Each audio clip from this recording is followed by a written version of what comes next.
Et c'est parti mesdames et messieurs, sur la chaîne de Monsieur 131, une émission automobile du jeudi au vendredi, animée avec des tutos de ouf, sur une chaîne incroyable, et présentée par El Mécano du dimanche.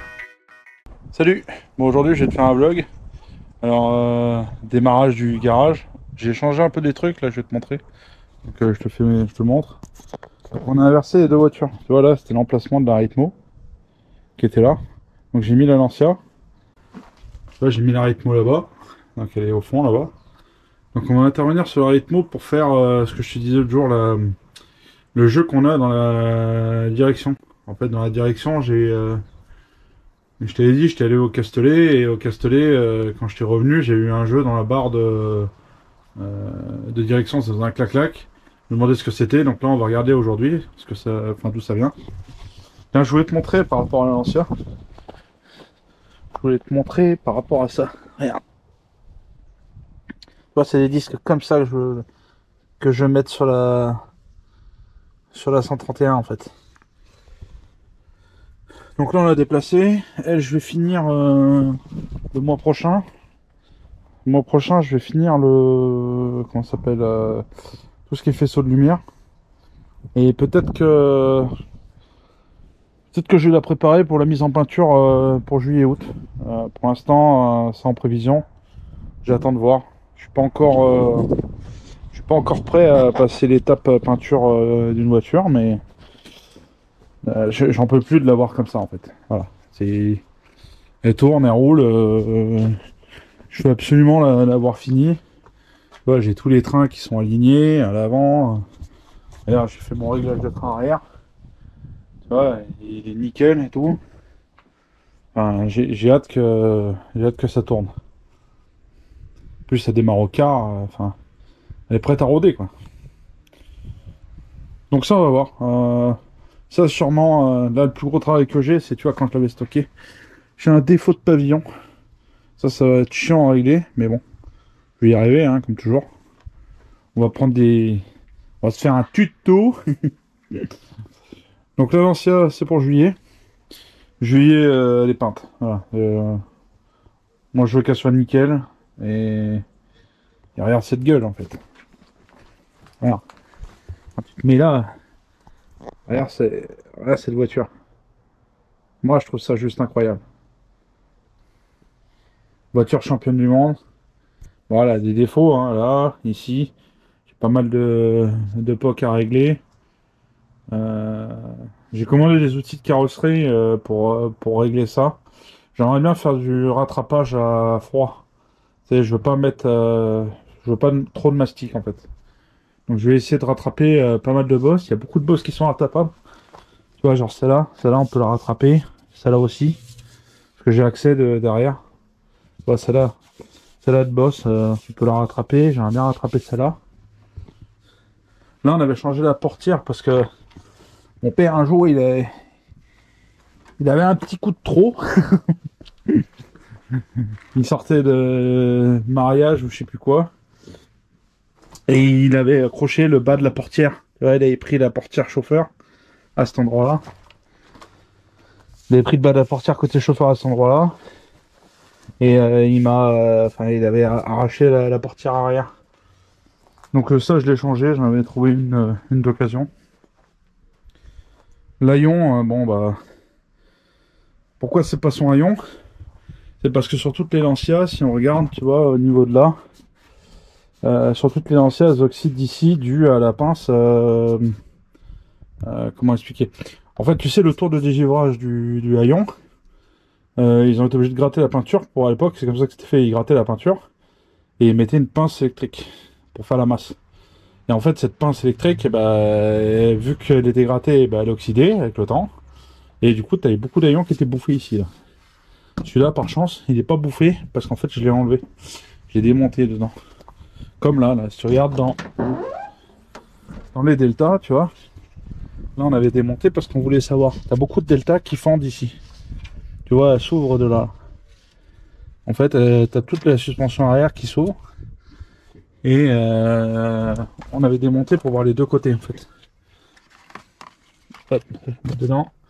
Pour voir les deux côtés. On voulait savoir si c'était découpé ou pas. On peut dire sur les défauts de la intégrale, si un jour tu veux en acheter une, parce que c'est une voiture mythique, mais c'est une voiture mythique, mais elle a beaucoup de soucis. Déjà, tu vas vérifier ici. Tu vois, tu as beaucoup de Lancia Delta qui sont coupées là. Tu vois, celle-là, elle n'est pas coupée. Elles sont carrément coupées. C'est-à-dire que tu as le montant qui coupe et qui monte comme ça. Dû parce que, comme c'était des voitures, il faut regarder les deux côtés. Comme c'était des voitures de sport à l'époque, qui étaient montées hyper rigides, le châssis il travaillait comme ça. Tu vois, ici ça pliait et ça te découpait le montant qui était là. Donc vérifie bien ça. Le jour où tu achètes une Delta, tu vérifies qu'elle soit pas coupée. Tu vérifies qu'elle soit matching number. Là, tu vérifies tes numéros qui sont là. Qu'est-ce que je voulais dire d'autre? Tu vérifies tes joues d'aile de dessous. Là, sur les deux joues avant. Tu vérifies de dessous si elles sont pas piquées. Parce que ce qui peut arriver, c'est qu'elles se piquent par le dessous. Voilà. Qu'est-ce que je peux te dire d'autre? Ah ouais, le truc important. Donc, elles se bouffent tout ici, tu vois, comme là. Voilà. Là, j'ai mis un truc pour arrêter la rouille. Parce qu'elle se bouffe de là. Donc, tu vérifies si ici, elle n'est pas complètement bouffée. C'est le même système. C'est en fait l'accroche de comment ça s'appelle, de digivrage de tour. Et en fait, ici, c'est un défaut, sûrement au montage à l'usine. Ce qu'il faut que tu regardes quand tu achètes une Delta intégrale, c'est des voitures qui prennent feu, mais alors, même un bout de bois, dans le désert, il prendrait moins feu. Attends, est-ce que j'ai une lampe? Attends, je vais te montrer. Je te fais un tuto sur une Lancia. Donc ce qu'il faut que tu fasses attention quand tu achètes une Lancia, c'est ça. Tu vas vérifier, tu vois ton câble qui est là. Là, tu as ton filtre à essence. Là, tu as ton arrivée d'essence qui va au rail. Et de ce rail, ça va à ton régulateur de pression d'essence qui est ici. Qui est là. Et en fait, tu as beaucoup de Lancia qui prennent feu dû au fait qu'elles soient stockées. Parce que regarde, tu vois, moi, ça fait... le moteur, ça fait 1 an et demi que je l'ai refait. Mais le temps que j'ai les pièces, que je mette la peinture et tout, regarde les durites. Là, je sais pas si ça va se voir. Ici, là, au bout de mon doigt, elle commence déjà à craquer. Donc 80% des Lancia prennent feu parce que les durites d'essence, elles sont craquelées. Et même si tu les as changées il y a 1 an ou autre, tu les vérifies à chaque fois. Parce que ta pression d'essence, elle est du réservoir, enfin, du réservoir à l'arrière jusqu'à ton régulateur à l'avant. Et ce qui se passe, c'est que ça fuit, tu t'en aperçois pas, tu démarres, ça prend feu. Hein. Et à 3 barres d'essence, 3 barres de pression d'essence, je peux te dire qu'ici c'est inondé, tu l'arrêtes plus. Donc moi, ce que je te conseille de faire à chaque fois que tu démarres une Lancia Delta intégrale, donc tu prends, tu vois, ta cosse qui est là. Donc ça, c'est ce qu'on appelle le... En fait, tu as un capteur qui est dedans. Et beaucoup, ils le savent pas. En fait, quand tu débranches ce capteur, genre quand tu fais juste ça, attends, je vais te mettre la lumière mieux que ça. Voilà. Tu as juste à faire ça. Tu vois, tu débranches le capteur et tu le rebranches. Quand tu fais cette opération, ça te reset en fait. Ça te remet en route la pompe à essence. En fait, tu fais juste ça, comme ça. Voilà. Donc là, tu débranches ça. Hop, tu le rebranches. Quand tu branches le capteur et que tu le débranches, ça active ta pompe à essence et ça te fait marcher ton système d'essence sans mettre ta voiture en route. Ça te permet de vérifier, en fait, à chaque fois, si t'as pas une fuite d'essence dans ton véhicule qui n'a pas roulé. Parce que, autant dire que des véhicules comme ça, t'as vraiment pas envie que ça prenne feu. Et moi, je suis plutôt poisseux, comme je t'ai dit, donc je ferai toujours attention. Donc t'arrives, moi, à chaque fois que j'arrive, je teste, clac. J'ouvre et je ferme. Je vérifie que mon essence, ça fonctionne bien. Et ça va nickel sur le réservoir. Et à partir de ce moment-là, je commence à démarrer. Pareil, si un jour tu vas pour démarrer ta voiture, parce que ce qui arrive souvent sur ces italiennes-là, du fait qu'elles ne roulent pas, en fait, tu as ton réservoir, il est comme ça. Et en fait, au milieu de ton réservoir, tu as ta pompe. Et ta pompe, en fait, elle est reliée par un système de ressort en acier. Et tu as un tout petit bout de caoutchouc. Et ce petit bout de caoutchouc qui va jusqu'à la pompe, lui, ça arrive qu'il craque. Et t'as beaucoup de propriétaires de Lancia Delta intégrale qui ont d'un coup des voitures qui se mettent à... Bah, tu vas pour démarrer, et elle va pour démarrer, mais elle démarre pas. Elle fait mais elle va pour démarrer, mais elle coupe. Elle va pour démarrer, mais elle coupe. Et en fait, ça, c'est dû à un manque d'essence. Tout le temps. Donc, soit ça vient de ta pompe qui est HS, ça peut arriver, c'est-à-dire qu'elle grippe et elle se bloque. Ou alors, généralement, 80% du temps, c'est le tuyau qui est dans le réservoir qui est craquelé et qui est mort. Du coup, en fait, au lieu d'envoyer la pression, donc il envoie une certaine pression jusqu'au rail, mais pas assez pour faire tourner la voiture. Donc du coup, le restant de pression, il fuit dans le réservoir. Parce qu'en fait, pour que ça tourne, quand tu règles en fait, quand tu mets en route une moteur de Delta, lui, en gros, c'est un régulateur 5 bars. Donc t'as, enfin, il fait 3-5 bars. Enfin, 2,5 à 5 bars. Ici, sur tous les régulateurs, t'as ce qu'on appelle une vis de réglage. Attends, je te montre ça mieux que ça. Là. Là, t'as ton régulateur de pression. Ici. Tu vois, c'est marqué ta pression initiale. Ça, ces régulateurs de pression là, en fait, il faut qu'il soit réglé donc avec ça. Donc quand tu règles ta pression d'essence, tu règles comme ça. Tu branches, tu mets un mano juste entre le tuyau et le filtre. Tu vois, à ta pression au rail qui est là. Et en fait, ce que tu vas faire, c'est que tu vas régler avec la vis qui est au milieu. Et tu règles à ce que ton aiguille elle soit à 2 bar 5. Voilà, 2 bar 5 moteur éteint. Et une fois que tu as 2 bar 5, tu peux démarrer. Tu auras assez d'essence pour faire marcher le rail d'injection.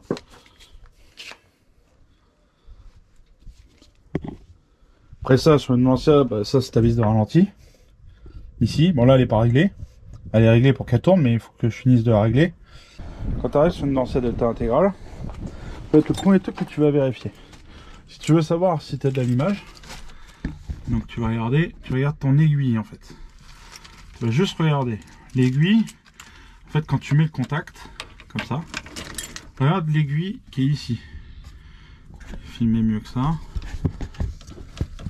Voilà, je te montre. Regarde l'aiguille du compte-tour.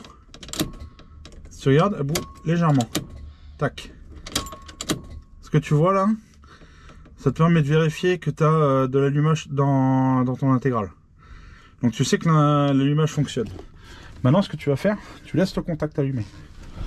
Quand tu veux vérifier si ton circuit d'essence il fuit pas. Donc tu te mets là, on va essayer de pas faire de bruit. Tu vas prendre cette cosse qui est là. Tu vois, la cosse qui est sur l'allumeur. Tu la débranches, tu la rebranches. Là, t'as entendu? Je te refais aussi. Là, clac, clac. Ça te permet de vérifier que ta pression d'essence, elle arrive à ton régulateur. Donc en fait, là, on vient de vérifier que l'arrivée d'essence fonctionne. Donc ma pompe, elle se met en route. Elle fournit de l'essence à mon régulateur, ce qui me met en pression le rail. Là, ce qu'on va faire maintenant, c'est qu'on va vérifier ça. Donc tu vérifies en dessous. Tu vérifies que t'es pas de fuite. Donc ici, par le retour il est là. Sur une intégrale, il va ici. Et ça part par la canalisation rigide qui est là. Donc tu vérifies que t'es pas de fuite. Voilà, je fais ça tout le temps. Hein. Tu vérifies que t'es pas de fuite ici. Que t'es pas de fuite sur ton filtre. Et une fois que tu as fait ça, tu peux démarrer. Et là.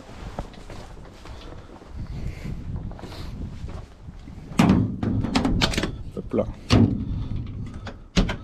Une fois que tu as fait ça, on va vérifier qu'il n'y a pas de vitesse.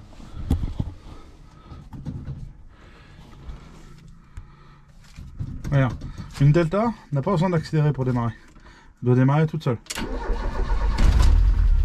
Voilà. Et là, elle a mis le tour. Là, on a mis le tour. Ma batterie est bonne. Tu regardes bien ta pression d'huile. Tu vois. Là, elle a déjà tourné. Donc, ça, c'est une pression d'huile au ralenti qui est très bonne. Tu vois, on est autour de 3 bar 5. Là, tu vérifies comme ça. En tu veux savoir si on intègre, si ta pression d'huile est bonne, c'est juste à faire ça. Voilà. Elle doit être comme ça, tu vois. Et là elle monte et elle descend, tu vois, et hop, et elle se stabilise.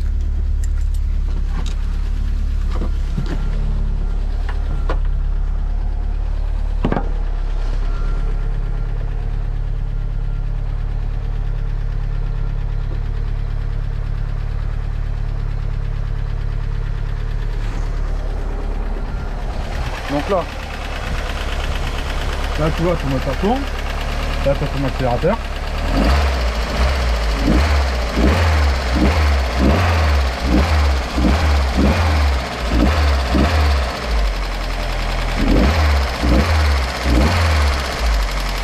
C'est beau ça, hein.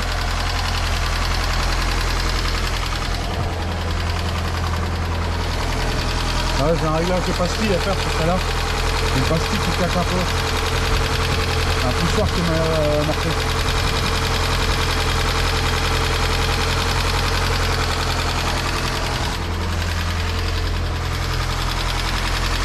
Voilà.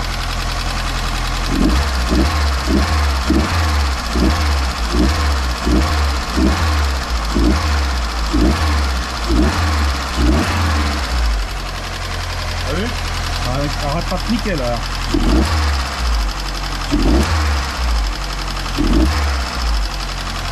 Tellement réactif comme voiture. Allez, je vais l'éteindre.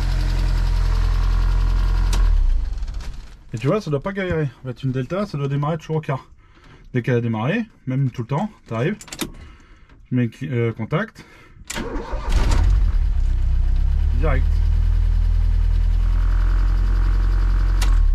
Et voilà.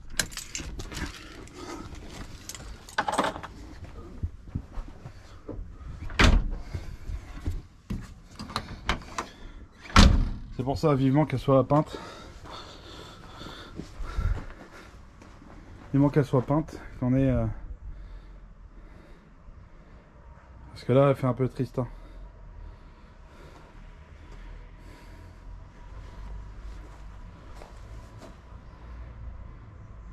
Ah, quelque ça. À l'avant.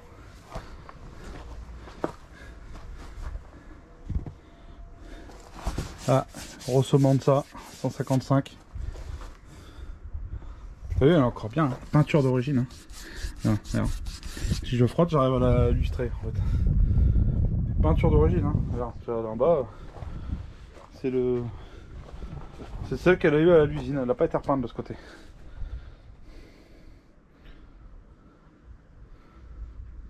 Tu vois, elle a arrêté. C'est une voiture que mon père a arrêtée depuis 99. Depuis 99, elle roule pas. Et ça, j'ai été vandalisé en fait quand on a loué la maison. En fait, la voiture, elle était dans le jardin là-bas. En fait, en 99, avant qu'on parte à Paris, la voiture était là-bas parce qu'elle était en panne. À l'époque, à cette époque-là, tu avais plein de l'ancien, mais tu avais, ça valait rien. Hein. Ces caisses-là, tu les payais 1000 balles. Hein. Tu tapais le bon coin, tu avais 25 pages de Lancia Delta. Et ce qui se passait, c'est que, pour te dire, quand tu voulais changer une pièce, valait mieux acheter une voiture. Parce que la moindre pièce là-dessus, t'en as pour une couille. C'est horrible. Donc à l'époque, pour n'importe quelle pièce, t'achetais une voiture entière. Et du coup, ça te permettait de réparer la tienne. En même temps, t'avais des bises de spare de pièces en robe. Ah, ce qui peut arriver aussi, nous on a eu, quand je t'ai dit, tu vois, celle-là en 99, elle est tombée en panne. En gros, on roulait, nickel, à 80 sur une nationale, et d'un coup, elle s'est coupée, plus rien. Genre, impossible de démarrer, elle voulait plus rien savoir du tout. Et on a cherché, et on a tapé sur la pompe à essence. On pensait que c'était la pompe à essence qui était grippée à l'arrière, parce qu'elle est sous le siège. On pensait que c'était la pompe à essence, et je cherche, et bien les machines. Comme en fait t'as pas d'essence, ça donne pas ordre de... Comment ça s'appelle? T'as pas d'allumage. Et du coup on s'est dit bon on a commencé à chercher côté allumage. Il n'y avait pas de tuto en 98-99. Il n'y avait pas internet. En France c'était la galère. Et puis ceux qui savaient les réparer, t'en avais un ou deux mécanos qui étaient dans les garages Lancia. qui était à leur compte et qui les réparait. Mais à l'époque, on n'avait pas le budget, on ne pouvait pas la remettre en état. Et ce qui s'est passé, nous on a eu une panne vicieuse. Ici, tu as un capteur APS. Parce que tu vois, sur certaines voitures, ça marche pas des débitmètres, mais sur une Lancia, il n'y a pas de débitmètre. En fait, tu as un capteur, parce qu'en fait, c'est très simple comme mécanique, ça. C'est beaucoup plus simple qu'un carburateur. Quand c'est en panne, tu t'embêtes pas. Tu changes sonde d'eau, sonde d'air. Tu vois, sonde d'eau, sonde d'air. Tu te changes fil complet, donc fil d'allumage, bougie, dos d'allumeur. Et des fois, ce qui arrive souvent, ici, tu vois, tu as ce qu'on appelle un capteur de phase. Là, tu as un tout petit capteur qui est dedans, là, tu vois, celui qui est branché. Et en fait, ce capteur, lui, dedans, il a un tout petit fil qui est au bord du métal. Soit il est rempli d'huile, parce que le joint fuit sur le côté, parce qu'il n'a pas été entretenu, il y a un joint torique. Ou dans certains cas, il est coupé. Et quand il est coupé, bah t'as plus rien. La voiture elle tourne plus du tout.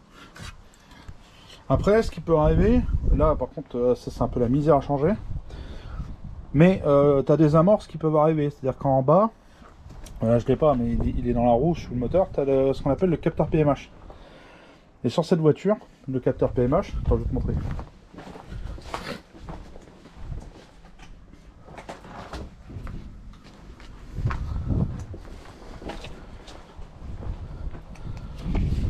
Le capteur PMH. Le capteur PMH, il est tout en bas. Tu vois, regarde. Il n'y a pas accès. Tu vois. Mais tu as le fil qui passe là, là. Il passe entre le système d'eau. Enfin, c'est juste une misère à changer. Là, il est là. Le fil blanc. C'est le fil que tu vois en bas, là, blanc. Qui est là. Et ben en fait, ce fil là, il va à ton capteur PMH. Alors les symptômes d'un capteur PMH qui peut tomber en panne. Donc soit il tombe en panne, il en rade, il marche plus. Bon voilà, il ne peut plus démarrer et c'est terminé. Parce que le calculateur il sait pas où il est. Du coup, ce qui peut arriver dans certains cas, les amorces de panne, c'est genre ton véhicule il démarre à froid, nickel. Donc tu le démarres, pas de problème, tu le mets, il tourne. Et ce qui se passe, c'est... comment t'expliquer? Dès que tu vas t'arrêter, à chaud, tu vas pour tourner, elle ne redémarre pas. Et il faut que tu attendes qu'elle refroidisse. Et ça, c'est les prémices d'un capteur PMH défectueux. Donc quand tu as ce symptôme-là, rentre très vite chez toi, parce que tu vas te retrouver sur un plateau, parce qu'elle va te permettre de rentrer. Dès qu'il est démarré, elle repart. Enfin, généralement, il peut repartir. Mais s'il repart pas, c'est plateau. Donc, puis en plus ça vaut rien. Donc ça, pareil, tu le changes. Tu te prends le capteur PMH, sonde d'eau, sonde d'air. Tu vérifies ton allumage qui est là. Là, je te montre. Tu vérifies ton allumage qui est là. Tu changes d'eau d'allumage et ton capteur intérieur. Ça te coûte rien. Tu fais gaffe à bien le repositionner par contre. Chaque fois que tu démontes une pièce, tu les marques. Alors là, quand tu démontes ça, parce que ça c'est très bien réglé. Mais... moi, ce que je fais, tu vois, là, il y a une marque. Tu vois, quand je le démonte, je remets un repère. Je sais pas si on le voit, là, ici. Ah, tu vois. Là. Je vais pas trop éclairer. Ici. Là, tu vois, je me fais toujours un repère pour remettre à la bonne position. Une fois que tu as fait ça, bah, généralement, tu as enlevé 80% des pannes de la voiture. Dernière panne. Lui. Régulateur de pression de carburant. Donc quand tu veux savoir si l'huile est en panne, en gros, ton rail il est en pression jusqu'en dessous. Attends. Il y a le dessous ou le dessus?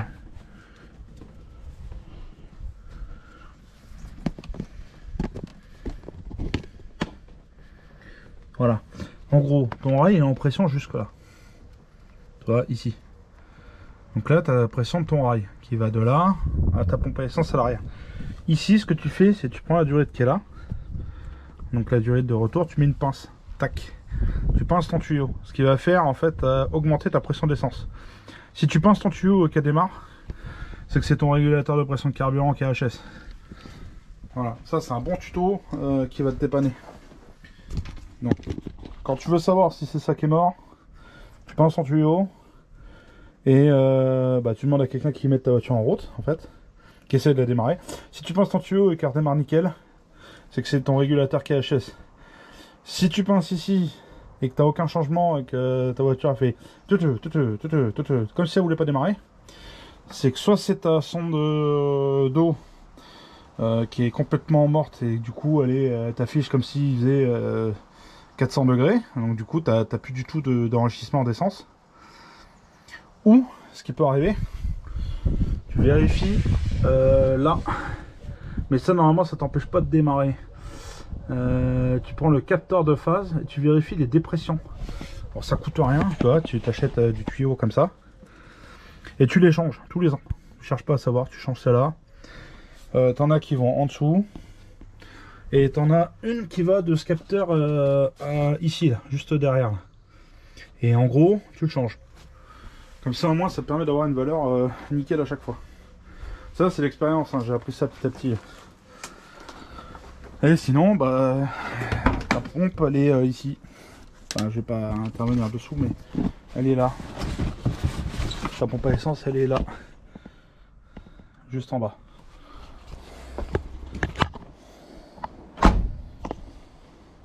Ah, pareil, sur les Lancia comme ça. Alors moi j'ai trouvé une solution.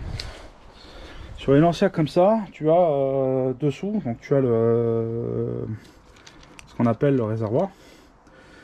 Et sur le réservoir, vu que c'est une 4 roues motrices, tu as un pont, en fait, avec un tuyau. Et ce pont, en fait, à 80% des Lancia, je dirais pas 90%, mais 80% des Lancia, quand tu fais le plein, ça coule par terre. Ou ça sent horriblement l'essence quand tu roules. Parce que du coup, ça remonte dans l'habitacle. La seule solution que j'ai trouvée, en fait, c'est de... Parce que le pas, il est spécifique, qui va sur le réservoir. Et en fait, c'est un tuyau qui est à l'intérieur du réservoir, comme ça. Ça sort, tu as un tuyau qui va de l'autre côté, et ça se remange de l'autre côté. Et il faut changer le caoutchouc qui est entre les deux, parce qu'il a craquelé. Ou le raccord, il est fissuré, c'est-à-dire qu'il est fendu, et tu peux pas le réparer. Alors moi, le seul truc que j'ai fait, c'est que j'ai gardé les raccords d'origine, parce que comme il est fendu, mais il est encore utilisable, j'ai fabriqué un imprimante 3D, je me suis fabriqué un support qui se met sur le boulon, qui me permet de réutiliser le boulon standard d'origine vu que ça le remaintient en place. Et voilà. Sinon, qu'est-ce que je peux dire d'autre sur ça? Ah, les turbos là-dessus. Les turbos. Alors, sur une Lancia comme ça, le turbo, il est fragile si tu fais pas gaffe. Comment expliquer? Si tu roules avec ta voiture, genre ça aime pas l'autoroute. C'est une super caisse pour faire du rallye en fait, donc de la nationale. Mais dès que tu fais de l'autoroute, genre quand tu vas monter un col, genre 10 ou 15%, tu vas charger énormément. Et si tu roules avec, tu peux, ça peut arriver, tu peux flinguer tes turbos en fait. C'est fragile, enfin tant que tu roules, ça va. Mais c'est au moment où tu vas t'arrêter.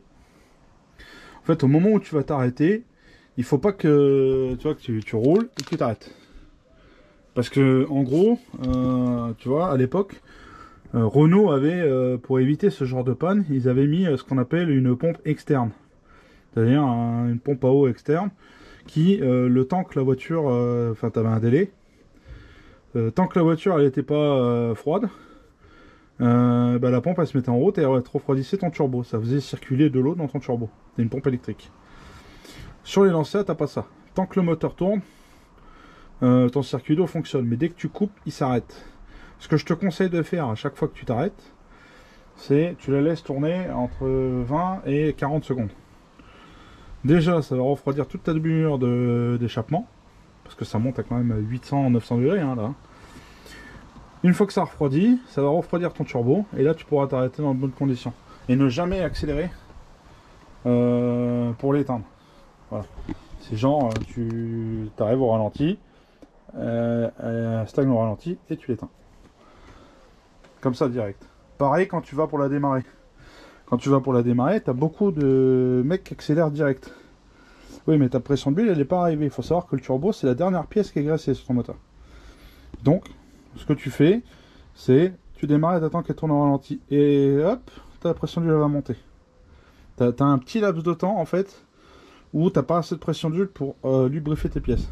Mais après c'est réglé. C'est quoi? C'est l'ordre de 2 secondes. Hein. Pareil, ce que tu peux faire en amélioration. Il y a beaucoup de mecs à l'époque. Tu vois ça là. Attends, je vais faire de la place parce qu'il y a des araignées.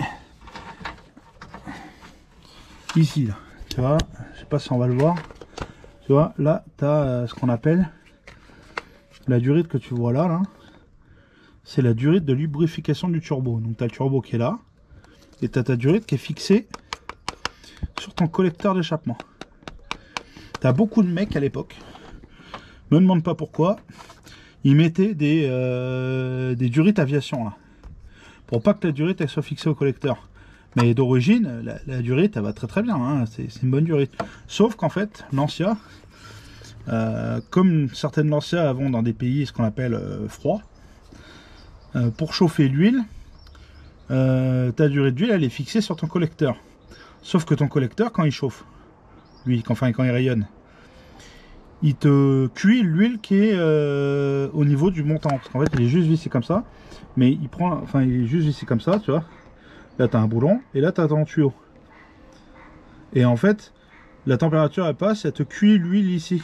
Et en fait, ça te fait une restriction qui fait que ton turbo meurt. Et moi, en fait, je m'embête pas. Je fixe mon turbo, enfin, je fixe ma durite. Et ce que je fais, c'est que je maintiens ici et je la tords légèrement. Tu vois, je la tords légèrement à ce qu'elle soit à 1 cm du collecteur. Et en fait, ça me permet d'éviter de changer cette durite. Parce qu'une durite en acier, c'est toujours mieux qu'une durite en caoutchouc. Parce que quand ta durite en caoutchouc elle meurt à l'intérieur, on va se mettre à fuir, c'est l'accident assuré. Tu vois, j'étais comme toi, quand j'ai commencé à faire la mécanique, j'étais pas... je débutais, voilà. J'aimais bien tout ce qui était mécanique, j'aimais bien dévisser. Et en fait, ce que je me suis aidé, c'est que moi, j'ai toutes les fiches, en fait, de... j'ai pas la documentation technique complète de l'époque, mais j'ai toutes les fiches que j'avais téléchargées sur le net qui me permet d'avoir tous les couples de serrage du moteur. Donc comment serrer la culasse et tout, c'est ce qui m'a aidé à le refaire en fait. Et je te mettrai 2-3 photos ici du moteur quand je l'avais remis en état. J'ai jamais fait, hein. J'ai changé j'ai changé tout ce qui était coussinet. Qu'est-ce que j'ai fait? La segmentation, mettre la segmentation au coupe et faire le jeu au coupe de la segmentation. Donc il fallait faire un racleur d'huile, t'as les 2 autos dessus, enfin bref. C'est 4 fois, je crois que c'est 4 fois, je crois qu'il y en a 4 de segments, je suis pas sûr, je me rappelle plus, ça fait longtemps déjà, ça fait 2 ans. Et du coup il faut les faire tous un par un et chaque segment a une coupe bien définie et c'est marqué dans le manuel en fait. En fait sur le manuel, tu lis, il y a marqué les tolérances exactes. Sinon ça donne ça.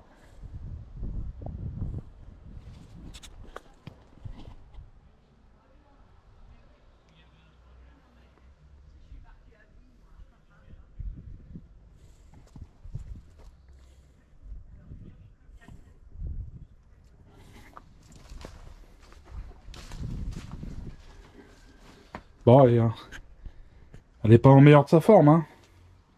Je parle niveau carrosserie. Mais niveau mécanique, elle est prête. Elle est prête à être rodée, mais je voudrais pas la sortir comme ça, parce que si je la sors comme ça, même si je la passe au CT, le premier flic qui va m'arrêter, il va me dire, il va me mettre sur le côté, il va me dire, il va tout contrôler. Et il va même me renvoyer au CT parce qu'il va me dire, il va avoir peur qu'elle soit pas en état de rouler. Ça fait peur quand tu vois de l'extérieur, tu sais, une porte différente. Bon, elle est complète, hein, elle est entière, mais j'aimerais mieux l'avoir peinte. C'est pour ça on va lui faire une belle robe. Alors si vous avez des conseils, hein, dans tout ce qui est peinture, je parle comment peindre, comment préparer, je suis preneur, voilà. Les avis sur les dégraissants que vous utilisez en tant que carrosserie. Moi ça va être ma première expérience. Et je voudrais la peindre parce que je voudrais faire plaisir à mon papa en fait. Voilà, ça fait longtemps qu'il a pas roulé avec. Ça fait... Il a mis presque 12 000 dans le moteur. Les pièces, c'est hyper cher. Surtout là-dessus. Faut, faut vraiment être très passionné sur ça. Parce que moi, je l'adore cette caisse. Mais en termes de budget, c'est... Mon père, il a toujours dit, c'est deux plaisirs, une facture. Voilà. T'arrives, tu roules, elle marche nickel, tu redémarres la fois d'après, il y a un bruit, il y a un roulement qui a chauffé, il y a toujours un truc. Il peut t'arriver toujours un truc. C'est pour ça que moi, quand j'avais ma 16 à l'époque, je venais juste de finir, euh, j'avais refait le moteur, comme je t'ai dit, complet. Et le seul truc que j'ai économisé, c'est l'alternateur. Et... Et ben, je suis monté sur un plateau. J'ai atterri dégoûté. Franchement, j'étais vert. Ça m'a limite. C'est pas possible. Je fais tout, mais genre tout. Le, le câblage. Genre, pour te dire tout, c'est-à-dire que j'avais été allé même à l'époque, parce que j'avais pas confiance, je voulais être sûr. J'avais changé les 4 injecteurs neufs. J'avais changé tout le faisceau complet. Je voulais un faisceau neuf entier. Jusqu'au calculateur. Tout en haut de la voiture. Donc à l'époque, sur ça, c'est 4000 km de rodage pour les coussinets en fait. Parce que j'avais fait coussiner, segmentation, j'avais tout fait. Et avec les pistons forgés, t'as un peu plus de rodage que sur un moteur d'origine. Ce qui s'est passé, c'est que je roule, donc j'ai fini le rodage, je dis bon bah, c'est bon, je vais pouvoir appuyer un peu. À l'époque, il fallait pas dépasser. En gros, c'était les premiers 1000 km, tu tournes à 3005 et tu augmentes de 500 tours moteur par tranche de 1000 jusqu'à le débrider à 5005. Voilà, c'est comme ça que ça marchait. Et tu fais une vidange. Moi, je faisais une vidange. Je voulais un moteur très très sain. J'ai fait une vidange tous les 500 bornes pour enlever tous les résidus. Je voulais être sûr de ne pas flinguer mes coussinets ni mon turbo. Parce que quand tu rôdes, t'as de la poussière de métal. Et cette poussière de métal, elle va partout. Hein. Elle est ultra fine qu'elle passe à travers le filtre. Là, j'avais trouvé 4 jantes neuves de 16. Parce que normalement, d'origine, elles sortent pas comme ça. Ça, c'est des jantes de 16 qu'on avait commandées sur le même site où c'est que j'ai commandé pour la 131. Et c'est intérieur. Ça, c'est un intérieur de fou. Quand tu t'assois, enfin, je sais pas. Moi, j'ai toujours adoré.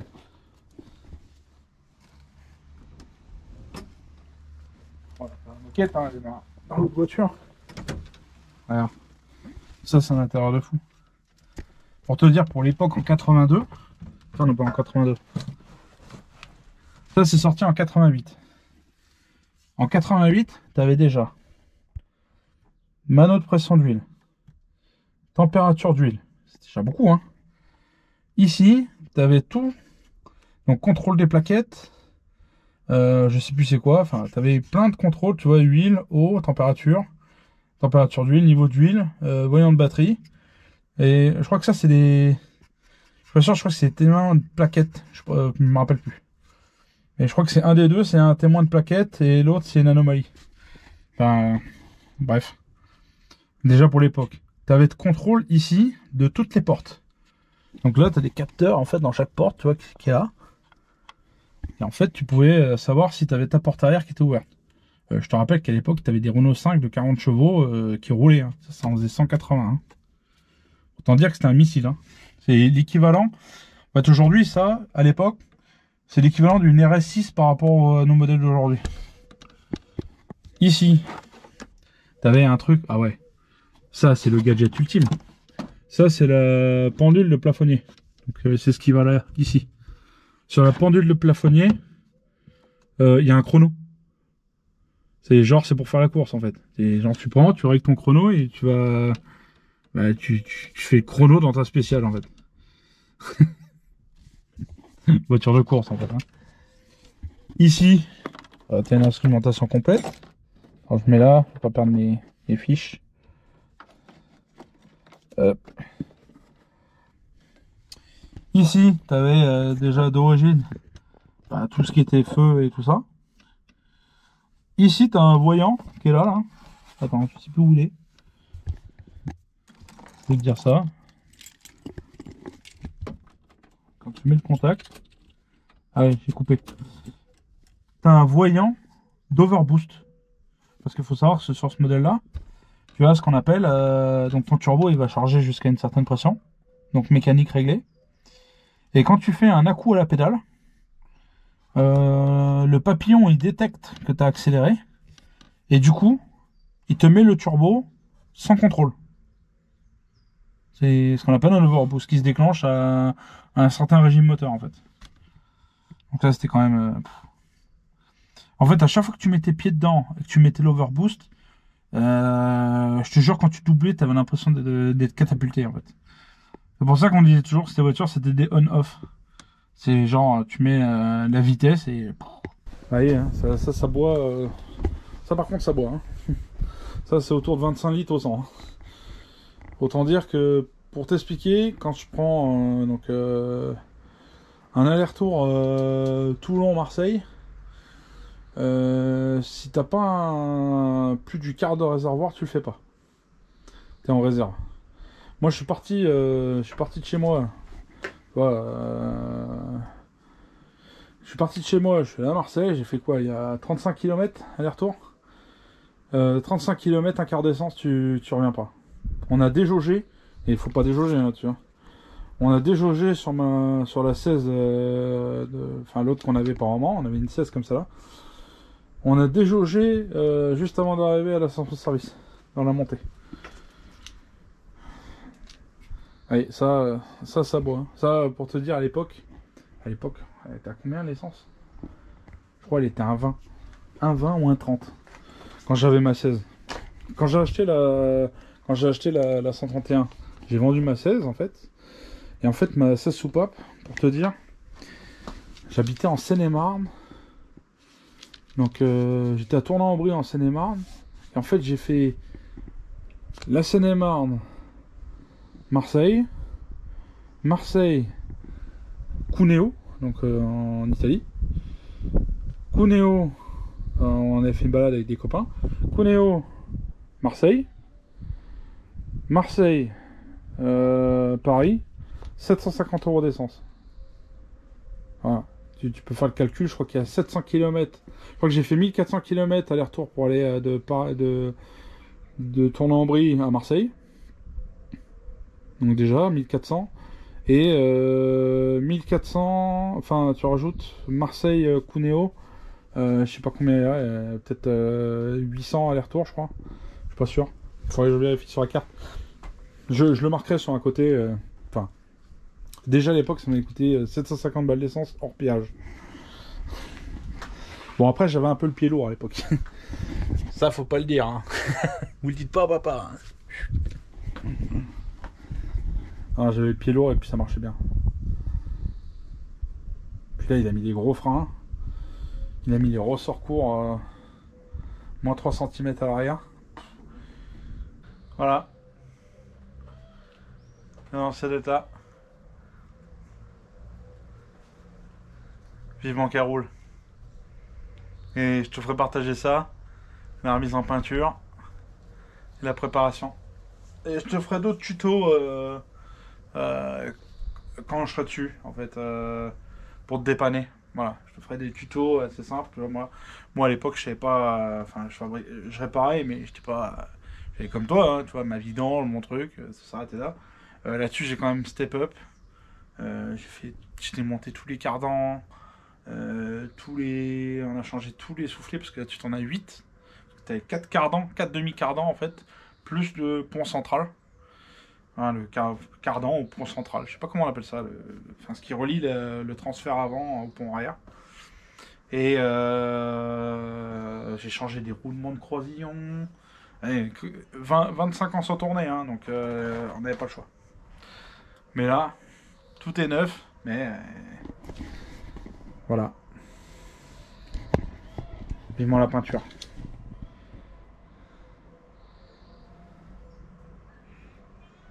Et on l'a refait rouge d'origine avec les bas de caisse noirs, noir mat, bandeau mat sur le côté, toute d'origine, comme à sa sortie d'usine.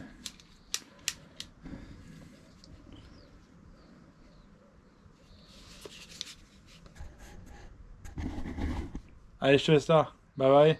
J'espère que t'as aimé ce partage d'infos sur une Lancia Delta. Moi, ça m'a fait plaisir de te montrer le modèle de voiture de mon père. De t'aider, moindre mal, hein, de t'aider sur ton intégrale. Je suis pas non plus le meilleur, mais je te partage mon expérience que j'ai eu des pannes sur ce modèle.